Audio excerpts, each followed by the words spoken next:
warahmatullahi wabarakatuh. Waalaikumsalam warahmatullahi wabarakatuh. Di sini saya akan menjelaskan bagaimana proses batang karet ini bisa dipantang. Yo adik-adik yo. Jadi awal pertamanya di batang karet yang sudah seperti ini awalnya adalah biji karet. Nah, biji karet ini berasal dari batang karet. Langkah yang kedua, bagaimana cara penyemaiannya? Kita ambil yang dua daun dulu seperti ini. Dua daun ini dia akan kuat nanti dimasukkan di dalam polybag. Kebanyakan kalau di sini orang-orang di sini itu ditanam dulu. Nah, dianya ditanam banyak-banyak, ya kan? Kemudian baru kalau yang seperti ini adalah kawinan, nak mau uji wong sini, ya kan? Ini namanya kawinan. Ada yang namanya sailing. Yang sailing itu tidak perlu dikawin lagi.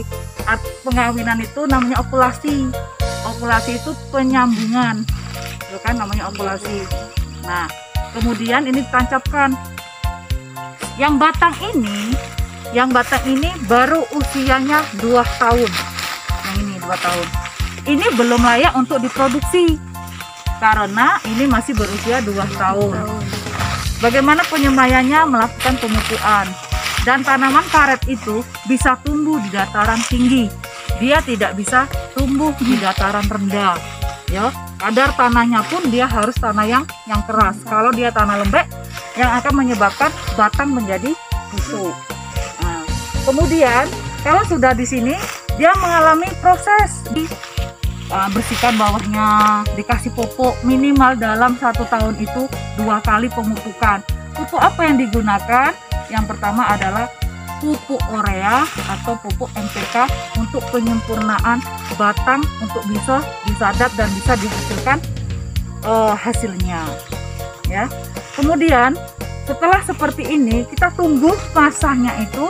Jadi dalam 1 tahun itu 2 kali pemupukan untuk mendapatkan hasil yang maksimal untuk bisa diproduksi. Nah, setelah 5 tahun baru batang karet ini bisa disadap. Ya, kalau sudah 5 tahun batang karet bisa disadap. Nah, jadi setelah di sini di dalam musim karet ini ada 2 musim.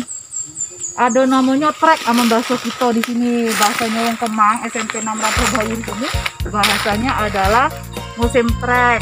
Dia tuh daunnya nanti akan mengalami perubahan, ya kan? Pertama daun muda dan kemudian daun tua.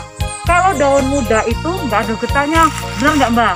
Nah, kalau daunnya muda nggak ada getahnya, yang ada getahnya lembek ya Mbak ya. Nah, getahnya lembek.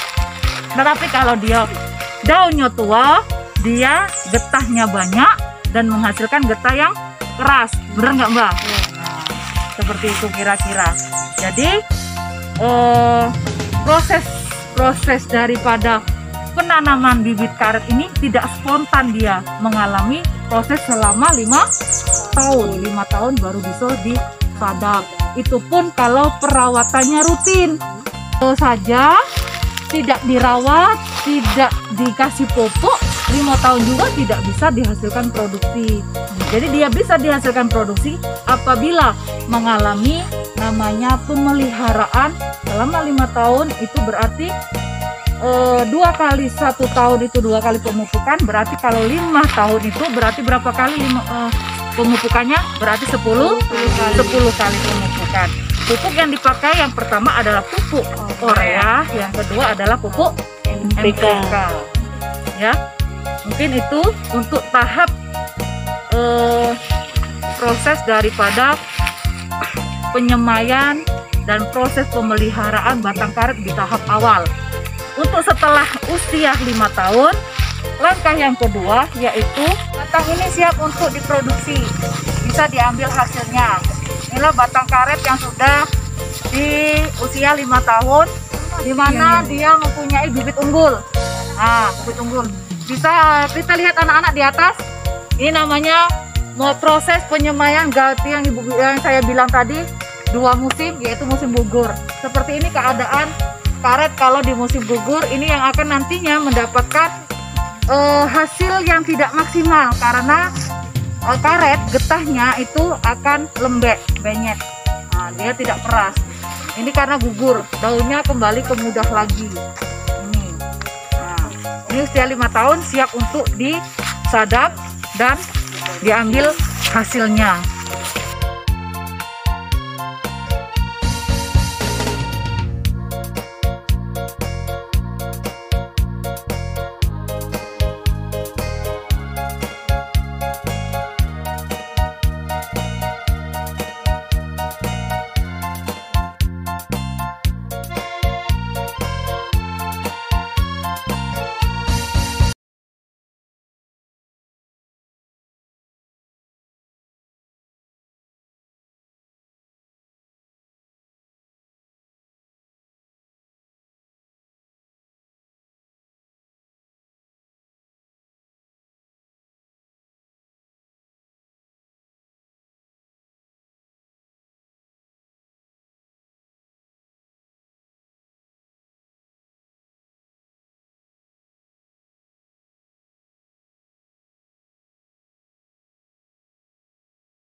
Kan dingin ganti model mami lah. Oh. Ternyata 45. Terus miringannya 45 derajat. Kalau dari sini sampai ini paling tidak sekitar 10 20 dah. 15 ya, biar tidak terlalu panjang biar tidak nyampak ke tanah, jatuh ke tanah. Oh itu. Gimana anak-anak, paham? Ya kita mantang lagi. Selain itu juga, selain itu juga nanti di sini dilihat getah di sini. Dari sini hasil karet yang sudah dipantang tadi. Nah, di sini dia mengalami kekerasan beku. Ini setelah dia 1 hari dipotong pada pagi hari dan sore hari sudah mengeras seperti ini. Ini kalau kadar dilihat dari sini, kadar karet ini mempunyai DRC yang sangat tinggi. Jadi dia mengeras seperti ini. Ada yang bentuk karetnya itu lembek. Latek. Latek, namanya latek. Kalau ini namanya bukan latek. Ini namanya loam. Nah, ini namanya loam. Kalau yang latek yang pertama ini adalah loam, namanya loam. Yang sebelah kanan saya ini namanya loam, yang ada daunnya ini namanya loam. Sedangkan yang ini, yang cair seperti ini dinamakan latex. Latex ini nanti diukur di laboratorium DRC-nya. Apabila DRC tinggi, dia mempunyai harga jual yang sangat tinggi. Tetapi kalau DRC-nya rendah, dihitung dari angka DRC itu sendiri. Kalau loam ini bisa di sini biasanya orang menjualnya pakai sistem 2 macam, ada yang lelang ya, yang ada lelangan. Lelangan itu mereka mengasih harga yang paling tinggi yang diambil. Yang kedua,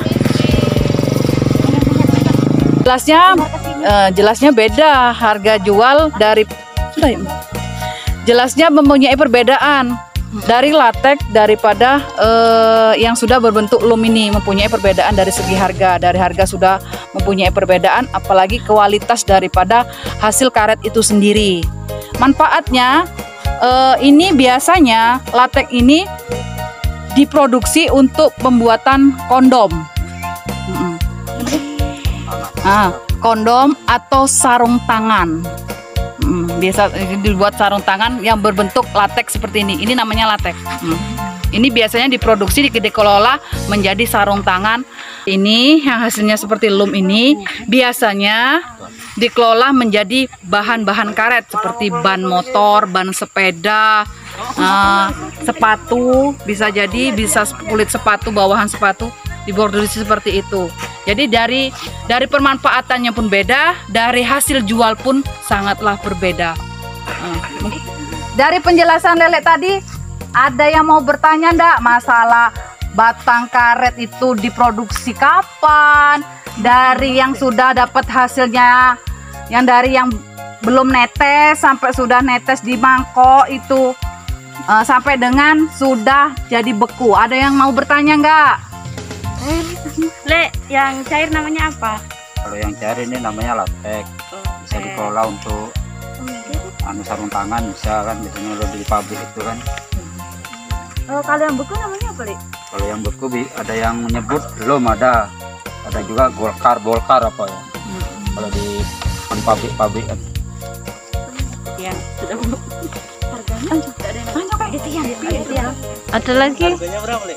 Harganya kalau yang untuk latex ini tergantung kadar air apa yang bisa diemangkan IRC-nya. Kalau IRC-nya tinggi, agak mahal dia. Bisa berkisar sekitar 20 lebih lah. Kalau yang beku berapa ya harganya? Kalau yang beku berapa, Le? Kalau yang beku biasanya kalau di sini kan model lelang kan, setiap seminggu sekali kan. Biasanya paling tidak orang pabrik tuh menghargai sekitar 12.000 lah kurang lebih kayaknya.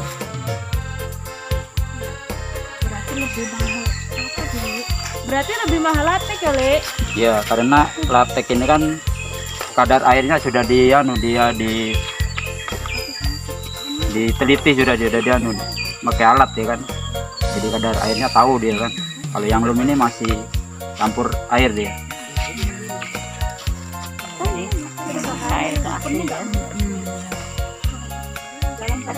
Dalam satu hari mangkoknya penuh dah, Le?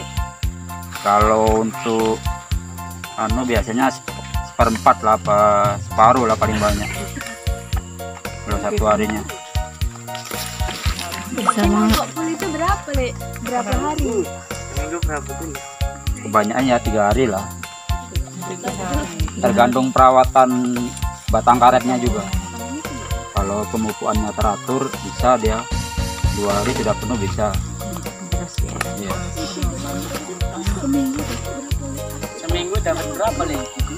Seminggu sekitar kadang spekul, kadang tergantung cuaca lah. Kalau cuacanya bagus, Berapa, Le? spekul itu 100 kilo. Pikul itu 100 kilo. 1 kuintal. Oh.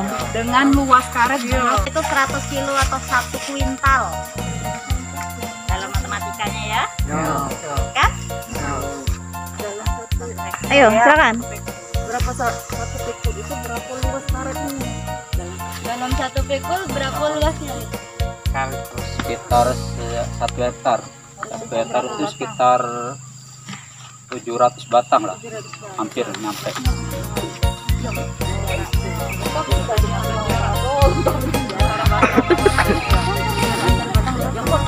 Jarak antar batangnya, Le?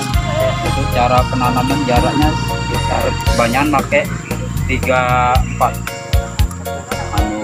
Lebarnya 4, jarak panjangnya sekitar 3.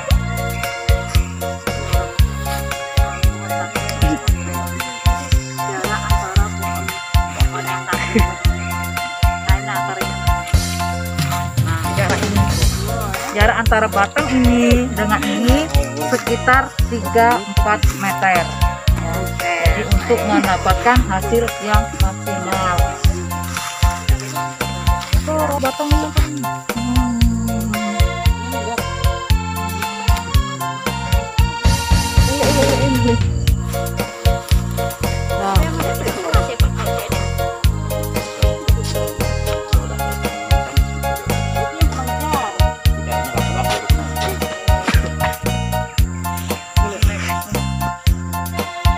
Jadi batang ini kalau untuk siap dideret di pangkal itu sekitar umuran 5 tahun. Dan kita lihat juga lingkar batangnya kan. Kalau lingkar batang bisa 45 lingkaran itu bisa lah dia dianu kan, karena kulitnya sudah agak tebal, sama takutnya kalau di pantangan kan kena kayu kambiumnya.